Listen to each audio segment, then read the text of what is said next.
I'm afraid. Why don't you play us something, baby? Why don't Look fucked up. Why don't you play us something, baby? Feel fucked up. Start? I don't feel so good.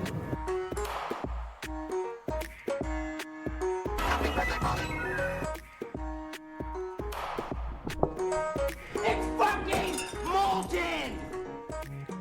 You know what's the best way to start this podcast What's off? that? A little bit of defamation. I'm going to sue the fuck out of Garnier Fructis. You know why? Why? Because I bought their fucking hair gel, and this is what it did to my fucking hair. Anybody who's on the YouTube, take a look at this. Yeah, you look terrible. Yeah, dude. It makes me look like a fucking palm tree, dude. I look like Sonic the Hedgehog right You're not now. even in frame, but I don't care because I don't want you any closer to me, you fucking COVID ass bitch. You're technically supposed to have 6 feet of distance. Oh, I between people. need 6 feet. Movie epidemic, more like movie pandemic, am I right? Hell yeah, dude. Just kidding. The world is on fire right now. Hell yeah. Welcome to the Movie Epidemic podcast. I'm your host, Chadley J. Fox, joined by, as always, Buck Hollywood LeDuc. What's up? It's been a wild week, man. I'll tell you what. And it's been, if we're being serious and honest for a second, it's been a tough week to be a film critic. Yeah. Pretty much Everything got canceled. Pretty much everything got canceled. We were supposed to be talking about Bloodshot on this episode. All movie theaters were shut down. The Calgary Underground Film Festival, which we were going to be covering next month, has been postponed for the time being. Mm-hmm. St. Maud, which we were supposed to go see. We got. Did you get refunded on your tickets? I got refunded. Yeah, I got refunded too. I also got refunded on my Bloodshot tickets. Quiet Place 2 got I also pushed got back. refunded on the local wrestling show I was supposed to go to on Friday. I was supposed to go see some comedy on Monday. That also got canceled. Hell yeah, dude. So let's talk about the big major delays. I'm getting a lot of refund money to pay off my bills, though. So. Which I'm not going to be able to afford soon because nobody works. Nobody has jobs anymore. Nobody works anymore. So, guys, please donate to your local podcast. Yeah. So let's talk might about... have to launch the Patreon early. Oh. We'll talk about that at the end of the podcast. Stay tuned for that. We are going to be talking. Let's talk about a few of the things that got delayed because of the COVID-19. Sure. Let's be real for a second here. This really sucked. Like, as a film critic, especially because we make a podcast, we're trying to get people to listen, and the only way to get people to listen is to fucking review the movies they want to hear about. But to be fair, all people have to do right now is stay in and watch streaming. So yeah, that's true. So if you're listening to this right now, although this is going to take like a big hit for our listens though because no one's commuting now. So oh yeah, that's true. But you know what? It might be good for our YouTube views. If you're listening to this right That's now, true. check this out on YouTube. You can watch it on your fucking TV. What do you got? You got a fucking Xbox? You can watch YouTube on it. You got a piece of Chromecast? shit. You got a fucking Chromecast? You got Cody? You fucking thief? You can watch this shit. You little alright? thiefy. You fucking thief. We know what you're using Cody for, you cocksucker. Watching American Horror Story. Yeah. So the craziest thing, this is when this all started last week. When we recorded our last episode, It was the Wednesday. world was fine. Yeah, the world was fine, and we had a schedule for the next 3 weeks that included Bloodshot, because we usually schedule our episodes about a month in advance. We had Bloodshot ready to go. We had Say schedule again. schedule. Bloodshot was ready to go. Quiet Place Part 2 was going to be after that. Mulan was coming up. We were going to be talking about Fast and Furious. Now, of course, we're going to be doing none of that because not only are movie theaters closed, but we've got indefinite pushbacks and delays on all those movies. A ton of movies. Quiet Place 2 was... I've never seen a movie... It was 5 days to release. I've never seen that close. That's when I knew something was fucked up. Because I'm like, 5 days to release? Dude, fucking critics have already seen this thing. Yeah. There's already fucking reviews on Rotten Tomatoes for this fucking thing. Like, they're pushing it back indefinitely. Of course, No Time to Die was already pushed back to November. We talked about that already. We got the Fast and Furious pushback. Now, this one is the one that annoys me the most. And I get it, though. And here, I also get it. Here's why it annoys me the most, though. Because it was the movie I was most excited to see out of everything in the next month's lineup in our schedule. But more importantly, they pushed it back a fucking year. Well, the thing is, like, fucking year. this thing's not going to be over until like June. Yeah, probably not. We're probably going straight through So it's April like, and May. They could either push it back later this year or dump it onto VOD, and they're not going to do that. They don't want to do that. No. I wouldn't want to do that with the only franchise that makes me money. If I'm Universal and the only franchise that makes me money, I'm just going to dump it onto VOD. And I guess they already know that with James Bond in the fall, they're already going to make some money this fall. That's Sony though, isn't it? No, that's it's Universal now. They have that now. Yeah, they bought the distribution for it last Oh, year. I thought Annapurna did, or did they not? And I'm pretty sure because in the trailer it shows the Universal logo and then it turns like the globe turns into a vault and then Ray Fiennes goes, "The world is harming faster than we can respond." Sony just can't hold on to anything. Yeah. I heard some spooky news What's that? with the global oil crash and stuff in the stock market. Yeah. Apple's trying to buy Disney. Oh yeah, that is actually true. Yeah, Apple is trying to buy Disney right now. Who knows if that'll go through? Interesting if it I've does. heard some other spooky news. What's the other spooky news? The reason that Bob Iger stepped down was because James Cameron wanted an extra $1 billion for Avatar 2 and 3, and he's like, okay, we'll give it to you. And the executives were like, no, we're not going to give him that. The executives were like, hey, what? He wanted an extra because billion? Because him and Jimmy are friends, right? Yeah, because he already got $1 billion for 2 and 3, right? Because he's filming them back to back, and he's like, not going to be enough. I need another $1 billion. So he wants to fund those things at $1 billion a piece. Yeah. Dude, that thing's got to make that. Those both have to be the highest grossing films of all time to even profit, dude. Yeah. That's fucking the most bananas choice ever. Bob Iger, what are you doing? Because they're friends. Cool thing about this whole thing, though, is that like looking on the bright side of it is that with self-isolation and quarantine, man, do I ever have a lot of fucking time to watch movies. Yeah. Holy shit. I rewatched The Mist this week. I rewatched The Shining. A lot of isolation horror movies. That's probably a bad idea. I rewatched Grand Budapest this week. Love it. Man, that movie's fucking Didn't we watch good. that like 4 months ago? No, we didn't cover it. Yeah, no, we didn't. We didn't, but we did review it on the show back in 2014 when it came out. Gotcha. Yeah, I love Grand Budapest. I've been rewatching. All right, like, should all we my get into faves. the show or what? No, I want to talk about COVID. Just kidding. Hey, Podcast Bot 5000. Hey, Podcast Bot 5000. Hey, Chadley. Hey, oh no. I got robot COVID. Dude, he's coughing it onto the third mic. He's coughing it onto the third mic. Wait, what's robot COVID? Is that different? It's like a mix between COVID and AIDS, I think. Okay, all right. Well, did you get that from Brian Singer? I'll never tell. I'll never tell. I don't kiss and tell. Hey, Podcast Spot 5000. I did mention that our review of Bloodshot has been canceled. What are we replacing it with? That's right. With Elizabeth Banks' passion project, Charlie's Angels. Oh boy, guys. Oh boy, that one's interesting. It's also Doc March, so you're going to be watching American Factory and Don't Fuck with Cats. Don't fuck with cats. You know what? Kind of good. Kind of good. That's an isolation. That's an isolation doc if I've ever seen one. Man, yeah. I'll talk about it later. We're also talking about Billy Wilder, witness for the prosecution. Thank you, Podcast Bot 5000. You can get the fuck out of here now. All right, what do we want to say? Oh, no. Stop coughing on the third mic, okay? Podcast Bot 8000 also has to use that. We don't want him having robot COVID. You guys are already under isolation, except I think Podcast Bot 8000 is outside. Oh, yeah, I keep them outside now. That's probably good. I keep them out in the alley. On like a leash, like on one of those chain leashes. Yeah, I let them. It's a rope. Yeah, okay. I let them kind of roam free a little bit. It's a rope. It's a rope, yeah. God. Okay, let's talk about Charlie's Angels. So first of all, what the fuck, guys? What's going on here, Chadley? What in God's name? Here's the thing. I've seen the McG films. I've seen them both. Yeah. And they're bad. They got Tom Green as the Chad. Dude, he's the Chad. He just rolls up. He's the Chad. He's fucking Drew Barrymore. I'm the Chad. He's the Chad. So here's the thing. I've seen both McG movies. They're both really bad. Really, they're very bad. They're really, really Extremely bad. Fucking Citizen Kane compared to the Banks Project. Dude, the McG films look like quite good. Pretty good to now. this. Pretty good. Did now, you to just be cough? honest. No. No. No. Please don't. Please don't. Did you just fucking cough in my house? That's defamation. So let's talk about Charlie's Angels. Moving past that. Let's talk about Charlie's Angels. Elizabeth Banks has made this movie with what you had called it a passion project for her. A passion project that you didn't try. On. Yeah, but it seems like she doesn't give a shit about the source material at all. Well, in a passion project, I mean, like she wanted to make one of those female-driven things. And I get that too. And there are some female, like some strong female characters and themes in this movie. That's what I really like about this movie. And that's all I really what's like. interesting is like when Elizabeth Banks was making this movie, she's like, did you just cough in my house? I cleared my throat, you cocksucker. Keep going. She's like, let's take everything annoying about action movies and then just put female cast in it. You know, Correct. It's like all of the action scenes are just annoying and like Michael Bay-y and fucking.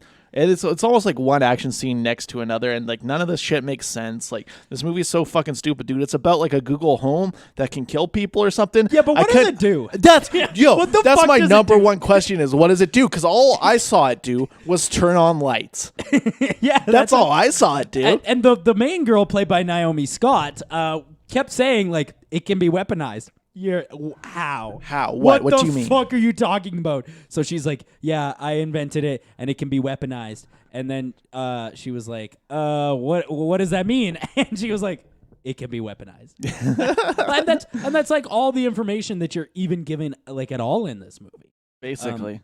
Dude, Patrick Stewart looks like he's propped up by Dowling, dude. Yeah, dude, he's on strings. This movie has a pretty crazy cast, and everyone is wasted. Dude. Everyone's fucking wasted. It's What's so that guy, unfortunate. Dejman Hanzu or whatever? Jimon Hansu, yeah. What? He's in this for some reason. Dude, he's a Bosley, and like he died so early, and that's when it really started to fall apart. Dude, a lot of Bosleys in this Lot one. of Bosleys, Dude, dude. lot. There's a meeting of the Bosleys. Meeting at of the one point. Dude, a lot of Bosleys in this one.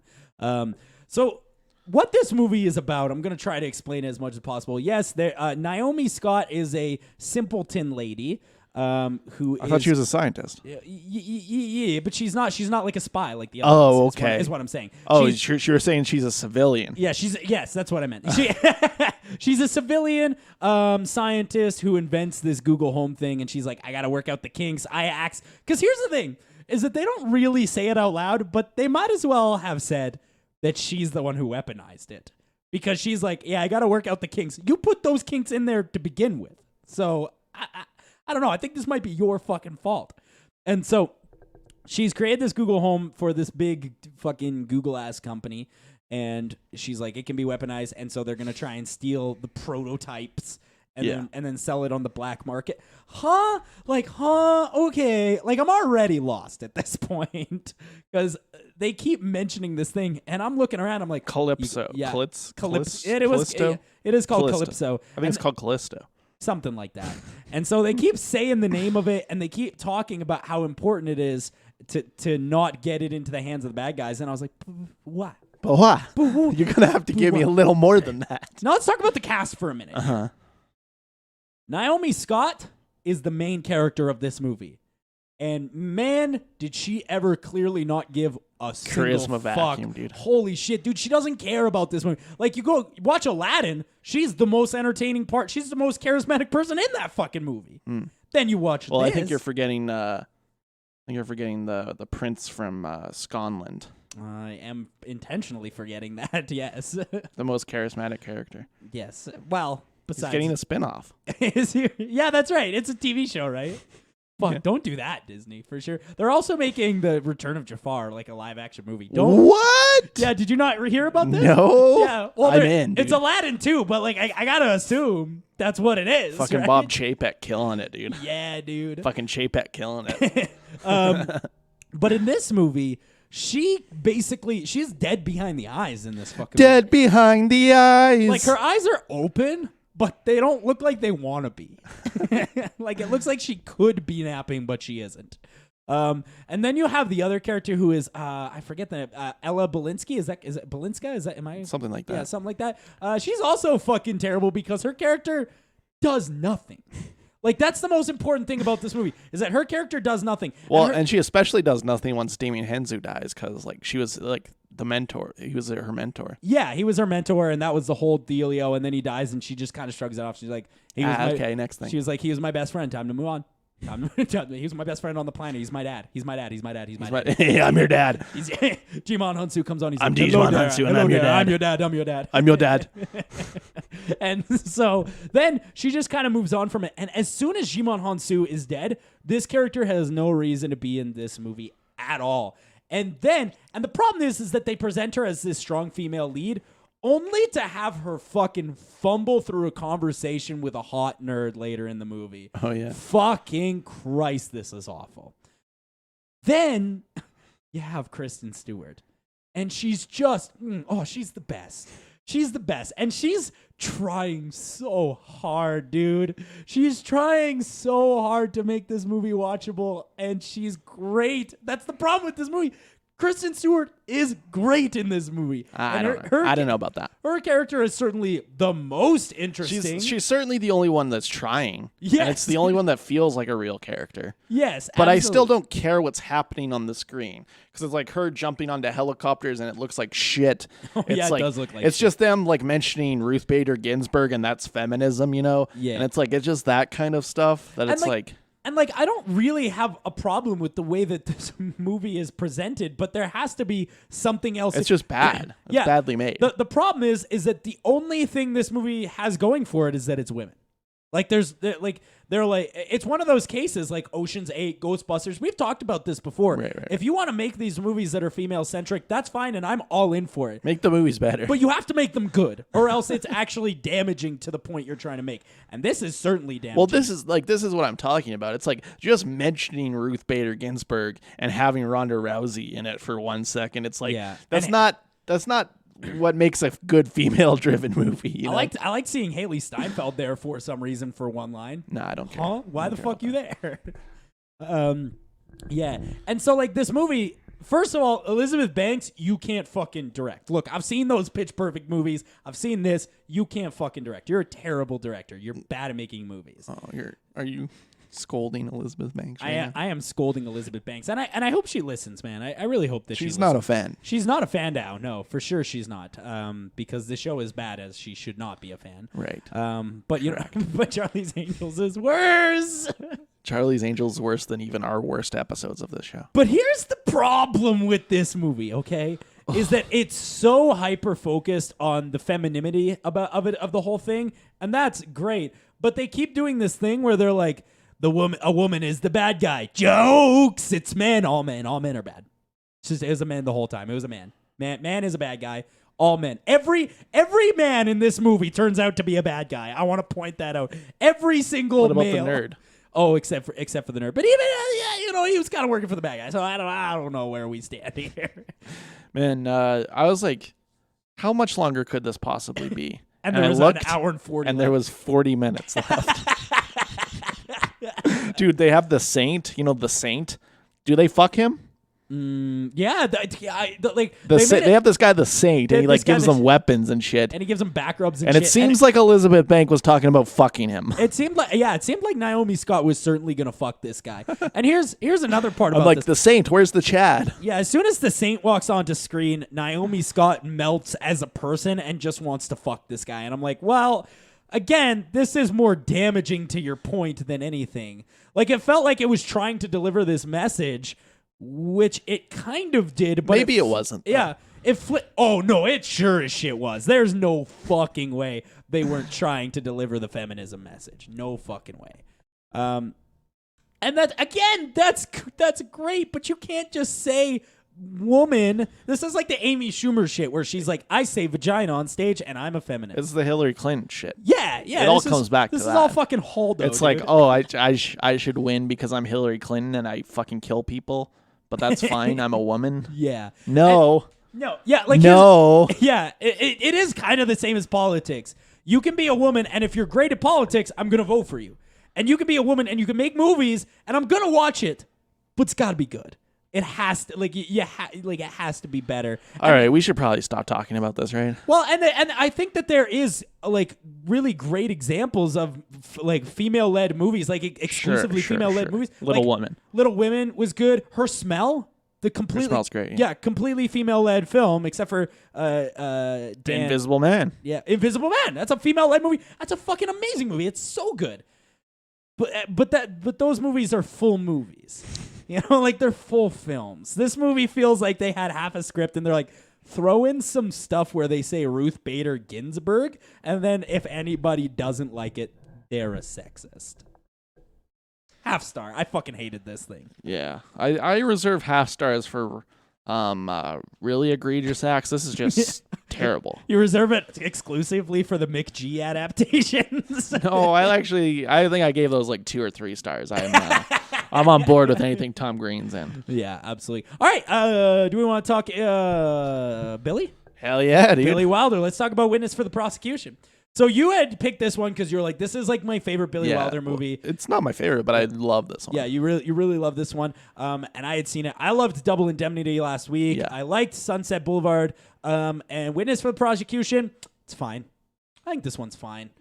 It doesn't do a lot for me, mostly because I think this one is a little bit stuffier than the other ones, where and like it's twisty, but unlike well, maybe not unlike Double Indemnity, but I saw this one's ending coming from so far away. Yeah, that's true. Oh, it's so fucking predictable. But to me, like Charles Lawton is like the best of the old timey actors. Oh, he's like amazing. And that's to the me, thing like I this love. movie is so much his performance. Like so much his performance. Yeah, him just playing with the pills. I love when he's just playing with. I love like at points when he's like just doing shit, and then the judge is like, "Are you here? Are you paying attention right now?" Yeah. And I agree. The main character of this movie, which is like the sort of like the bumbling lawyer who's also incredibly smart, but he's also like he's like trying to sneak cigars. And I love the side plot of this movie where it's like he has just come back from a coma after having what is that, a heart attack? Yeah. Yeah, where he's come back from having a coma and he's trying to like get liquored up and smoke cigars, and his nurse is trying to stop him from doing it. That I like. Now that I like. The main plot of the movie, I think, doesn't do a lot for me. Oh, see, because I love this. Like it's like to me, this is exactly how you do a courtroom drama. Like from start to end, it's like it's telling this like it's the Billy Wilder thing where he loves to tell everything backwards. You know. Yes, but also no, because a lot of the time in this movie, I felt like we got all the information that the guy gave at the beginning of the movie. When he's talking about it. And that's the shit I really like when he's talking about, he's describing everything. And I'm like, man, if this whole movie takes place in this one room, I would love that. And it's just flashbacks. Like I really like Well, no, then that's 12 Angry Men. Yeah, then it's a bottle episode. At that point, then you're making 12 Angry Men. Which is also a great movie. I love. I do. I actually love that movie. And so they tell this whole story. And then as soon as they get to the courtroom, they kind of have to tell it again a few times. But no. The point is, you know the truth, and the people on trial are lying. Yes, absolutely. That's the point. Because here's the thing: I don't want to give away the ending to this movie, but it came out fucking 80 years ago. It came out 80 years ago, so fuck it. The guy did it, but you as an audience member, it feels like you're not supposed to know that he did it, but it's obvious. It's obvious he did it. Like, there's so many holes in his story. It's crazy. Well, actually, the point is you're supposed to see if he can get away with it because Charles Lawton is that good of a lawyer. Yeah, that's it. Oh, fair enough. Yeah. And that's why it's fun because you're like, is he going to get away with it because the lawyering is so good? Yeah, absolutely. And that's what's entertaining about it. And there's also there's a lot of really good gotcha moments in this movie. Yeah, that is one thing I do love. Like, for instance, there's like the one time where the bitchy old housemaiden that's so good, dude. And then she's like, I walked by the door and I heard his voice. 100% it was his voice. And he was like, did you recently apply to get hearing aids? And you're like, oh, got her, dude. No, got her. It's the best because he's like, really, you heard his name. You heard Mr. And she's like, what was that? And it's like he's always like fucking around with his clients, right? Like when he has the monocle on and he's shining the light in their eyes so that he like it makes them angry. Yeah, that's like there's so much stuff about this movie that I really like. But I would say like almost like the last 30 minutes is where I'm kind of like I don't know if this is doing anything for me because the trial concludes and then there's 15 minutes of exposition of shit I already figured out. Shit I already knew, and I know you have to put it there in case somebody didn't figure it the fuck out. I personally just think this is good filmmaking, and like it's just fun to watch. If you're just Mr. Smarty because you've never figured out a movie in your life before that you couldn't watch this movie, that's fine. But I actually like.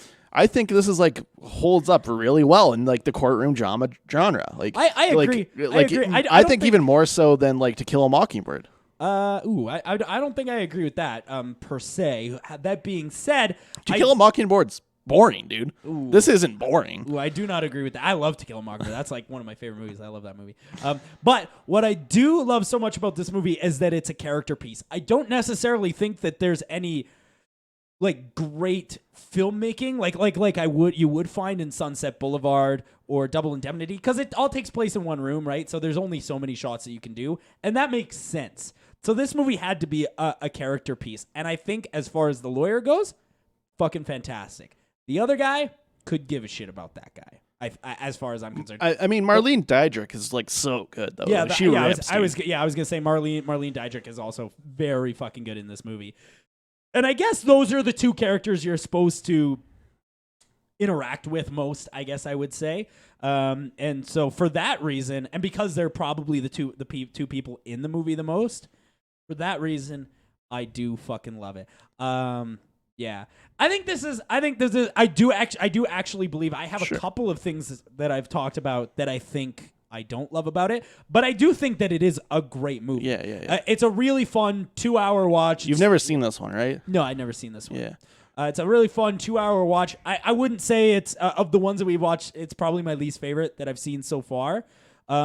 But I do really like it. I think it's a lot of fun. I'm gonna give it a 3-star on the Chadley scale. 5-star from Buck Hollywood. 5-star, dude. I fucking love this movie. I really do love this movie. Yeah, that's probably as distant as we've ever been on this, or at least in a Recently. while. Yeah, in recent years. Yeah, I think this one's okay. Perfectly fine. 3 stars on the Chadley scale. Are you enjoying Billy Wildermuth so far? I am, yeah. I love Double Indemnity, dude. Hell yeah. I was creaming my jeans for Double Indemnity. And see, that is more my shit, because it's like slimy grossness, like it's slimy grossness. Because this movie's about the trial of somebody being slimy. You didn't like gross. the part where they're like she's like in Germany working for the World War soldiers, and they're like, if you don't show your legs, I will. Yeah, that's the kind of stuff you like. Yeah, right. I forgot about that part. That's pretty.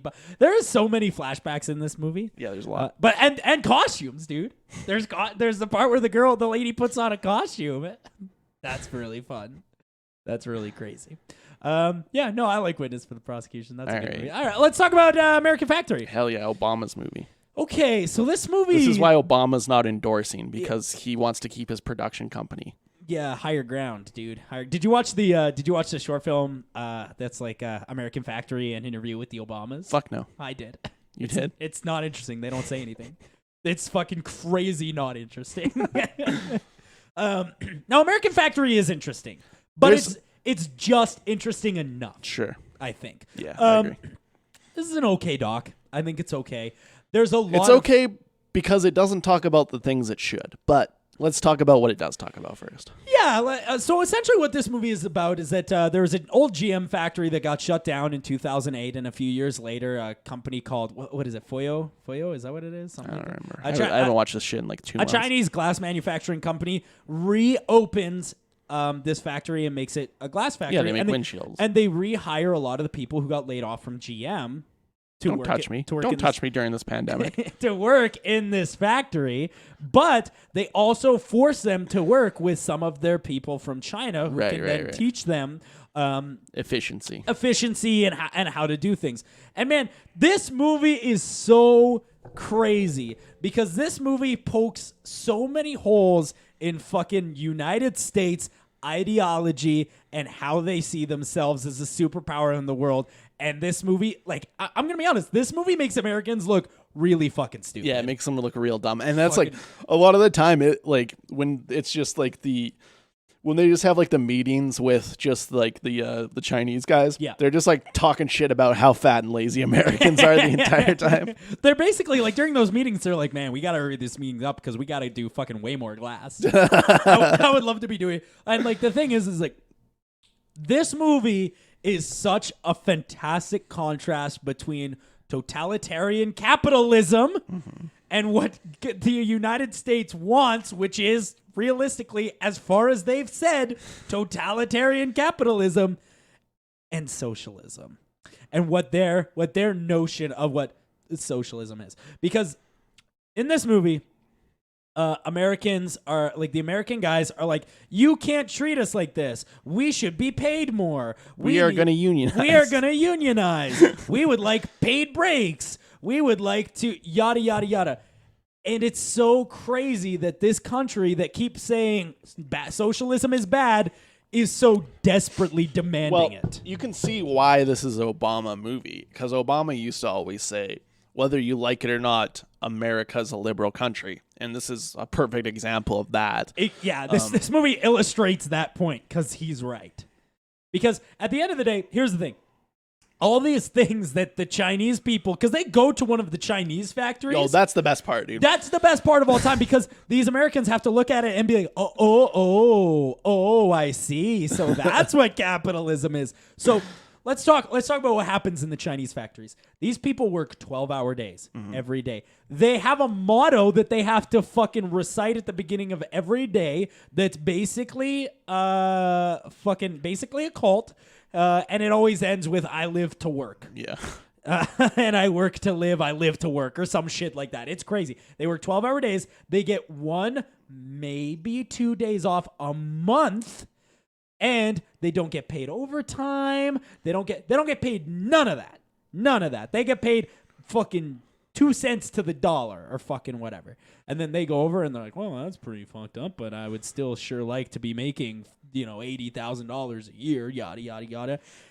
And this, okay, so guys, let's break it down here. All these things that you say you're owed, minimum wage, fucking socialism, dogs. That's social. Having a minimum wage is socialism, you fucking morons.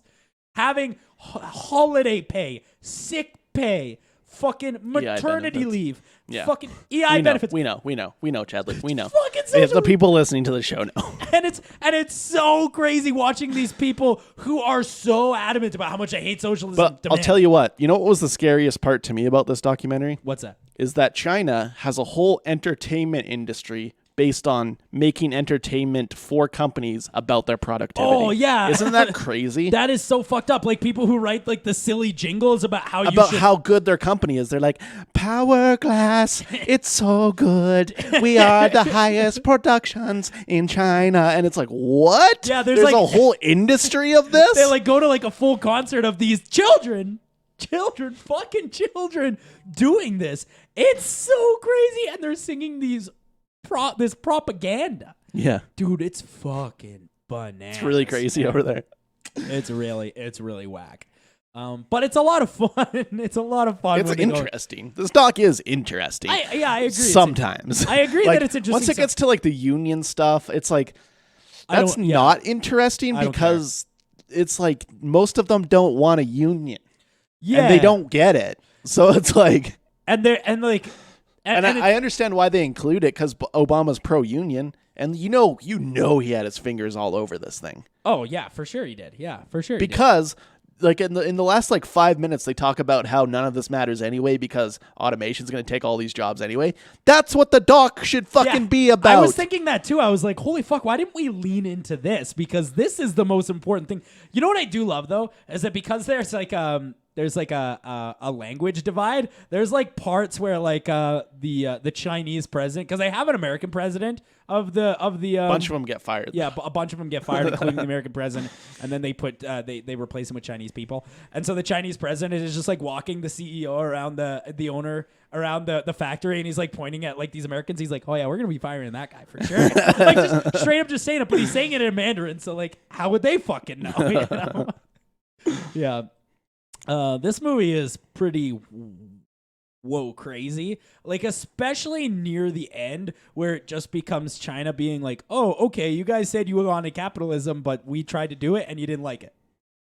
So we're just going to do it with Chinese people now. So go fuck yourself. You didn't like it. Yeah.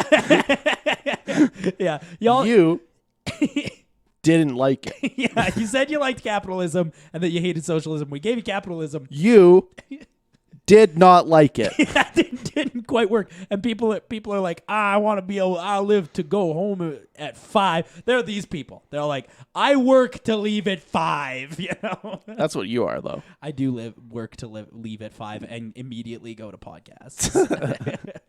Yeah, we're supposed to be social distancing right now, and we're less than a foot apart. It's so close. I'm so close to you right now. I'm so nervous, dude.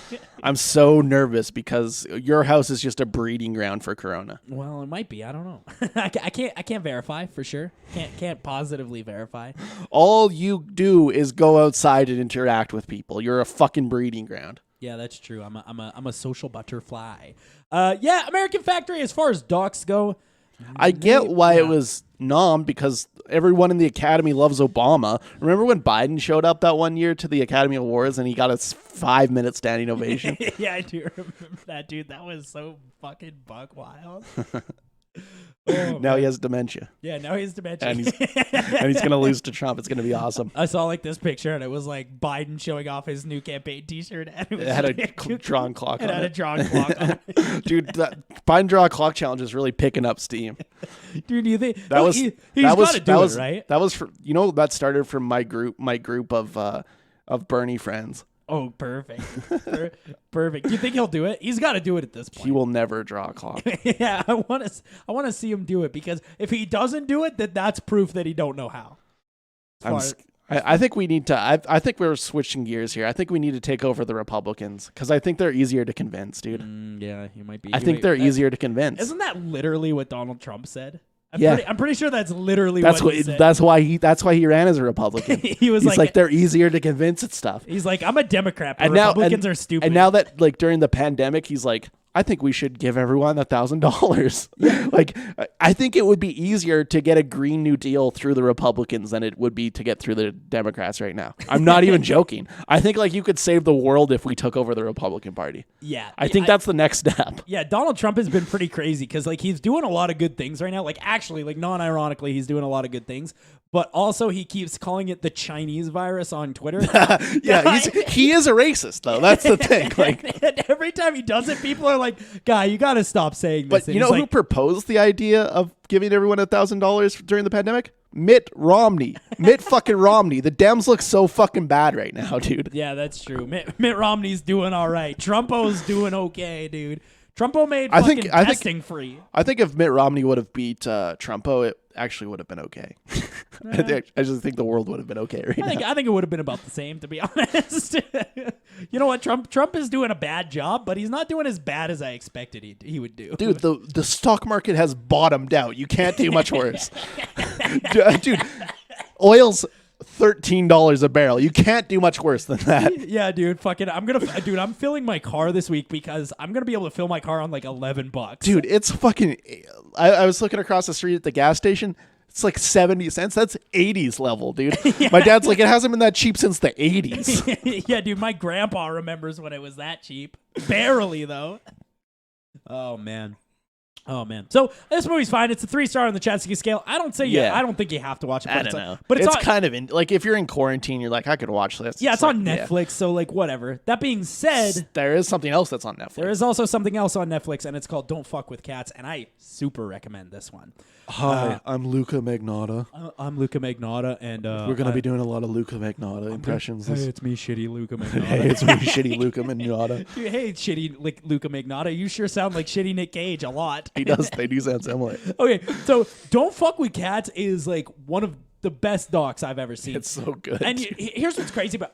So first things first, for anybody who comes at us for this, yes, I understand that Don't Fuck with Cats is technically a limited series, but it's 3 hours. It's a 3-hour doc. That's a fucking movie. That's a movie. They just split it up. It's a 3-hour doc. Yeah, it's a fucking movie, guys. So let's talk about it because I called it a movie in my written review because that's what it fucking is. So here's the thing: is that this movie is split up into 3 parts, and I had fully intended to watch the first part the other night. And then I was going to watch the other 2 parts the day after. No. Not done. Didn't happen that way. Not at all. I watched all 3 fucking parts in one sitting. No. Do you remember this happening? I remember. Because I vaguely remember it happening. I remember when because there's the conservative and the liberal government. Yeah, of he Canada. sent them a foot and a hand. I remember that. The best part, though, is when they get that Trudeau clip where he's like, he sent us a hand, hey. I'm glad he didn't send us any other parts like a dick or anything. Yeah, and he's looking 30 years younger than he looked in his press conference that he did this morning. Yeah. Dude, he's looking fucking bad these days. He's got corona, dude. Yeah, that's true. He actually does have corona. Yeah. He's fucking self-isolating. Dude, fucking Sophie Trudeau gave it to fucking Idris Elba. Did you see that? Is that true? There's a picture of him like 3 days before Idris Elba had it. Oh, no, dude. My favorite thing right now on Twitter is Tom Hanks tweeting about how bored coronavirus has made him. He's like, yeah, I'm fucking sitting in my house. I'm fucking putting Vegemite on my goddamn toast. I saw a tweet where it was like, Chet Hanks injures his back taking the widescreen from Tom's room into his. Anyway, so Don't Fuck with Cats. It's a documentary about these sort of internet vigilantes. Yeah. Who Body moving. Yeah. And Tom Green. Body moving. Body moving, a wild bitch. Yeah, dude. We love body moving Yeah, I do. in this house. I do love body moving, and John Green are these two internet vigilantes who see a video of a guy putting kittens into a bag, a vacuum sealing bag, and then vacuum sealing it until the kittens suffocate to death. It's horrific, and they show it. It's horrific, and they show the whole thing. This movie is uncomfortable, and we'll talk about it in a little bit, but there is so many things about this movie that make me uncomfortable. Almost to the point where, like, I'm gonna spoil something that happens about halfway through the movie. Almost to the point that when he actually does kill somebody, it doesn't seem as bad. Like, it's not as bad as the shit you've That's already fucked up seen. because they also show that. Yeah, they show a decent amount of it, that's for sure. They show a lot of it. I'm sure you could go find the rest of it. Yeah, it's all on bestgore.com or whatever. Oh, Jesus. So essentially what this movie is about, we have these internet vigilantes. They see this guy kill kittens on YouTube, and they're trying to piece together pieces of what's going on. Now, I had my notebook in hand watching this movie and took no notes. You don't need to. Yeah, because I'm like, I'm going to remember this for the rest of my fucking life. I'm going to remember this movie forever. I will never stop thinking about this movie. I've seen this twice, by the way. I watched it once by myself, and I've seen it again since. So fucking fantastic. Here's the thing that's so crazy about this movie is that it's a talking head dog. Yeah. Which we notoriously hate. Well, if they're done wrong, which they normally are. But here it's done so right because it's a talking head dog, but every clip somebody's saying something interesting, and it's there's visuals attached to it. And you know what annoyed interesting me visuals. though? What's that? Every time that it would go to Facebook and it would do the fucking notification Ba-ding. sound. But ding. I'm Yeah. like, I look at my phone. You know what annoyed me about that is that they were using the messenger. Yeah. The messenger for sound notifications. effect, Yep, but I it was noticed that too. notifications. Yeah. Not it, guys. Not quite. There's another sound for that. They got one. Does notifications have a sound? I'm pretty sure it does. Pretty sure. Ain't.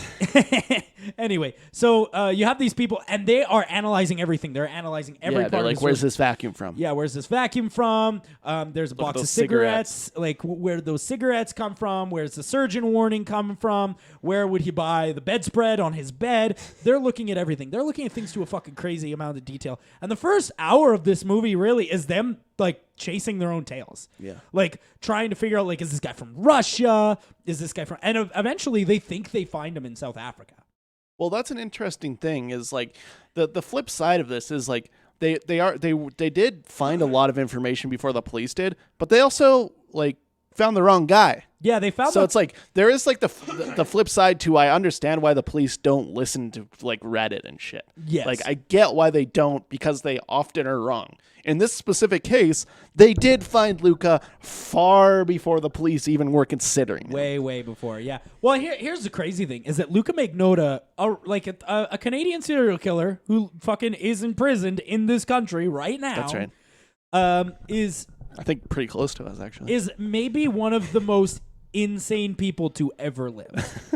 Like, he is such a narcissistic sociopath. Like, to the point where this movie is more fucked up than anything I've seen, fiction or nonfiction. He makes the lamp god look normal. Yeah, it makes the lamp god look normal. Dude, this dude is like crazier than fucking... If Hannibal Lecter was a real person, I'd be like, Luka Magnotta, way fucking crazy. Way crazy.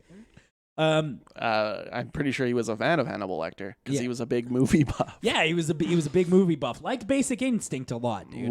He liked it way too much, Yeah. dude. And this movie has so many characters. Holy fuck, does this movie ever have a lot of characters? And they all play a very important role. The Montreal police are so bad at their job, dude. It's unbelievable. Like, I was so mad during the second episode when they're like, he must be the one that was murdered, Luka Magnotta. And even though they have a fucking video of him putting all of the fucking murder shit into a garbage can, it's like, why are you so bad at your job? Yeah, it is really crazy. It is really crazy how bad what is her name? Claudette. Claudette. Yeah, she was so French Canadian. She was super French Canadian. But she was terrible at her job for sure. And like even like the Toronto. Because it's like we don't get that many murders, serial killers, and shit here. My favorite part about this is when they like they are trying to give information to the Toronto Police Department, and then finally, like several days later, they're like, "Oh, sorry, we didn't respond to you guys. We were on vacation there." Yeah, we were out of town for a few weeks there. The Toronto Police Department can't come to the phone right now. Over here in Toronto, we couldn't come to the phone for a little bit here. Yeah, we were really busy playing a game of air hockey. couldn't fucking stop that shit. So yeah, and so you have these two characters, and there's like I don't want to give too much away because I think this is a really interesting doc that people should watch. Interesting. And like to the point where there is a line where I think that these vigilantes definitely cross, where they almost come across as sociopathic a lot of times in this doc as well, and it's a really fine line because what they're doing is important work. But what's interesting is how introspective like Body Movement and John Green are afterwards. Like where they're looking back and they're like, did we fuck this up? We didn't do this correctly. Yeah, this could have been done a little bit more gracefully for sure. And yeah, and they're very honest about that. Now I like Body Moving just fine. I love John Green. John Green, because he never gives any personal information. He just lives in San Francisco and works at some sort of tech company. Well, this guy works at Google. Yeah. Well, also the thing about John Green is that he said in the doc it's not his real name. Yeah, it's not his real name. So he's just what is your fucking name, guy? Because Body Moving eventually does give her real name. It's Deanna Thompson. Yeah, and so she does give that. But this guy. Nothing, dude. He doesn't. Good. He doesn't need to. Yeah. Why does he need to? I guess no. Good point. There's even points where John Green is like, I wasn't even sure if I wanted to do this doc because I don't want to give this guy any more fucking light. Yeah. Like I don't even want to talk about this guy anymore. And that's a good point. That's a good point. Like they make at the end, they're like, did we give him the spotlight he wanted? Yeah. Right? Like. Did us like talking about him online make him murder? Well, and did making this Netflix documentary is watching it part of the problem? Because Luka Magnotta, we'll talk about him briefly. Actually, we'll talk about him a lot because this movie's about him. Luka Magnotta is such a fucking psychopath. Yeah. And he was so desperate for fame that he made up so much shit. He lied about so many things. Literally made hundreds of profiles. Yeah, he made hundreds of profiles, even to the point where in one of his fake profiles, he messaged Body Movin' and was like, hey, the guy you're looking for is Luka Magnotta. Yeah, he fucking gave her his real name. It's really crazy. From a fake account. Because he wanted her to find him, because he wanted her to spread his name around so that he would be famous. That's all he ever wanted because he was like a failed actor, failed model, ended up Luka Magnotta. Ended up blowing people for cocaine. It is sad. His story is kind of sad, but you know what's even sadder? His mom. Yeah. Holy fuck, man. Yeah, that's tough, dude. His mom is in this. She's so in denial. She's so in denial, like to the point where that conspiracy theory, how there was like another person. But what's interesting is if you watch that video where he's killing the cats with the python, there is another person there. There is another guy there, and that's never revealed to what that's about. Yeah, and I'm sure nobody at this point really knows. There is another guy who films a lot of these videos. I don't think he filmed He didn't film the murder video. Yeah, he didn't film the murder video, because but that's like that means there's someone out there that filmed him like with the python, yeah, and now he has to live with that for the rest of his fucking life. Yeah, but also he was part of it, so he's probably also a psychopath. Probably, yeah. But that just means he's running free. Oh God, no. Because here's the thing about this movie: genuinely really scary. Yeah, this is a really scary doc because it happened, and it happened in our fucking backyard. Like, it happened in front of all of us, and yeah, I do remember some of these things happening and being like, "Oh, that's fucked up," and moving on with my day. And then I was watching the doc, and I was like, wait a minute, hold up, I remember this shit. Everybody thought it was a bomb, and then turns out it was just somebody's fucking foot. Yeah, and like there's just so many points in this movie, like there's the part where Luka Magnotta goes to the radio station. It's like, I just want to clear something up. I'm not dating the serial killer. I'm not dating a serial killer. This is ruining my life. I need you to publish this. Because my life is being ruined. I'm a model.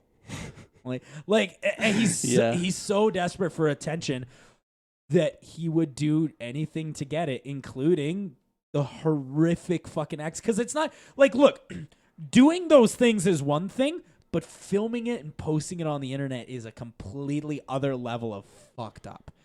And yeah, because it's like he almost wasn't even doing it for the thrill of killing. He just wanted people to look at him. Yeah, he wanted people to see it. Which is like a complete like different kind of insanity. Yeah, absolutely.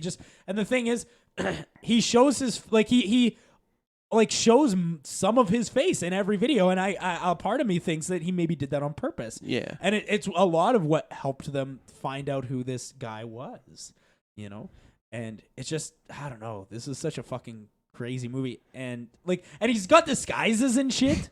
Like he's wearing. What was crazy to me is how easily he just went to Europe many times. Yeah, he just kept going to. What's the craziest part about this movie? Like this movie is really uncomfortable, and there are parts like, I don't want to give too much away, but like the part where he has the cat taped up, that's the most. Oh, it's so fucked up. That's that's the closest I've come to throwing up watching a movie.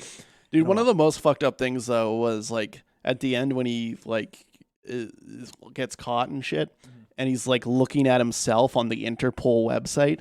Yeah, yeah, that's why he gets caught, because he's fucking in an internet cafe Googling himself. Isn't that crazy, dude? Yeah, that is pretty whack. But like one of the things that I liked about this movie that actually kind of made me laugh is that when he took the guy home to murder him, when he came back out, he kept moving his hair and shit. Well, no, he kept moving his hair, but he was wearing the other guy's shirt. Right. He was wearing the other guy's shirt. And it was so small. But you know what else is fucked up? He was a tiny Asian man, rest in peace. Is that after he did the murder, he did have something in his hand. He did go outside. He did give this to somebody else and then go back in. And nobody knows what the fuck that's about. That's interesting. That's why the conspiracy of like there being someone controlling him is interesting. It's interesting. I don't think it's true. It's wrong. Yeah, for sure. But it's like, there is like kind of weight to it, because he was like clearly because he went to that lawyer and like talked about how like what was it, Manny? Like Manny was like controlling him and shit.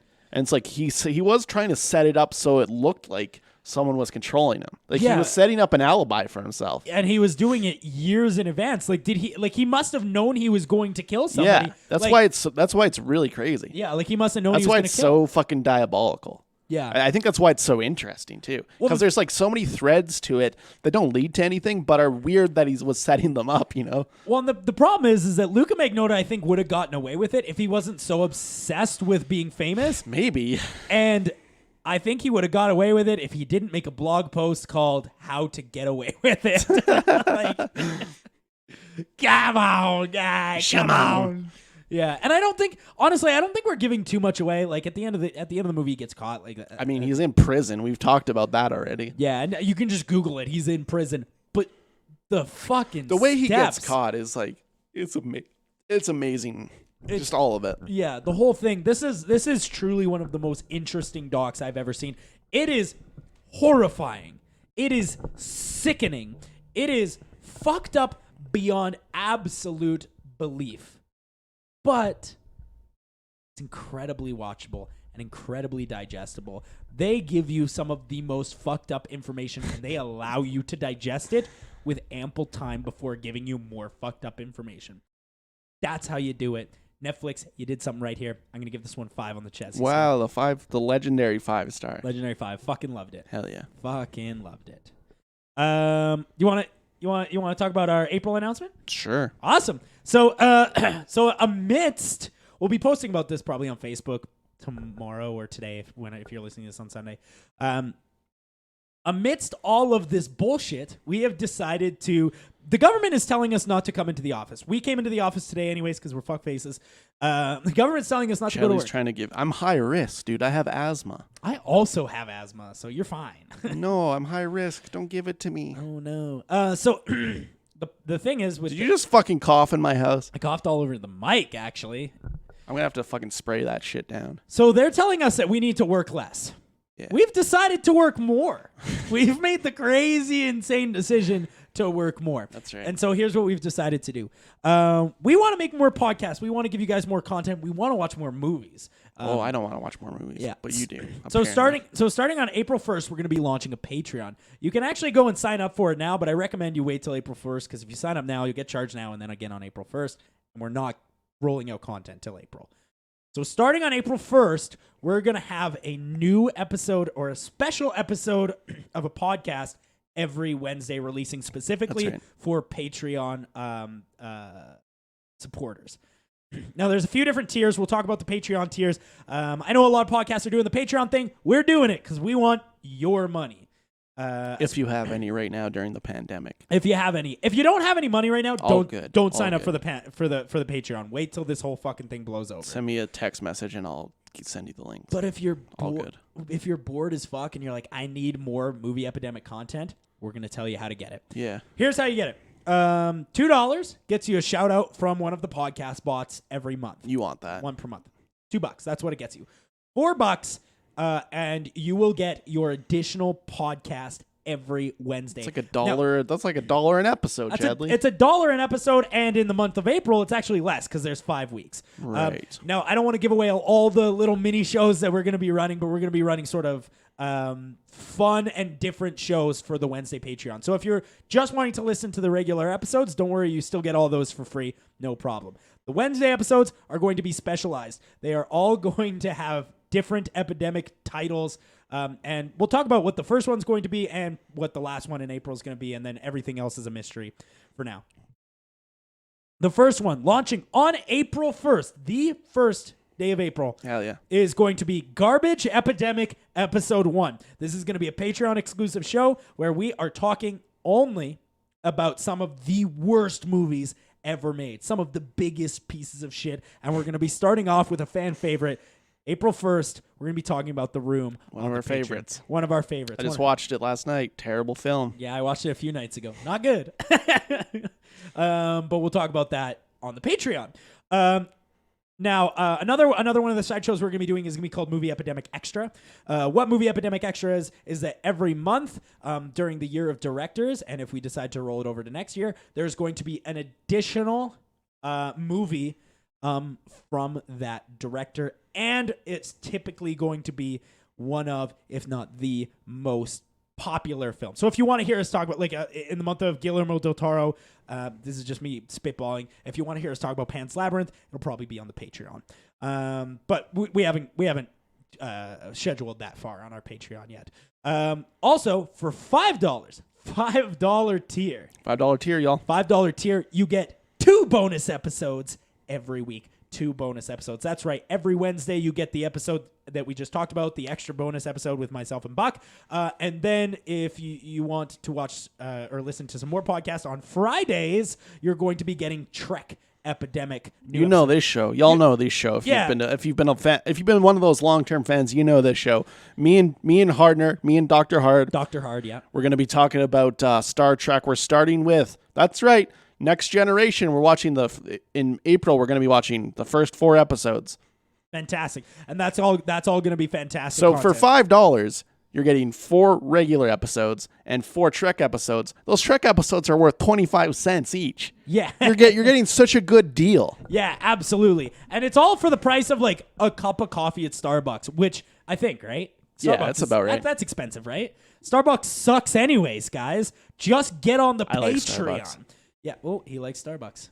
Okay. All right. Well, I apologize. Have I offended you? No. No. Okay, good. Because, well, I intended to, but that's okay. Then we have one bonus tier. Yeah. $99 tier. $99, y'all. We only have one. We have these. one of them. We have one of them available. We don't expect somebody to take it right away, especially during the pandemic. It's right there. It's right here. Underneath. Yeah, there it is.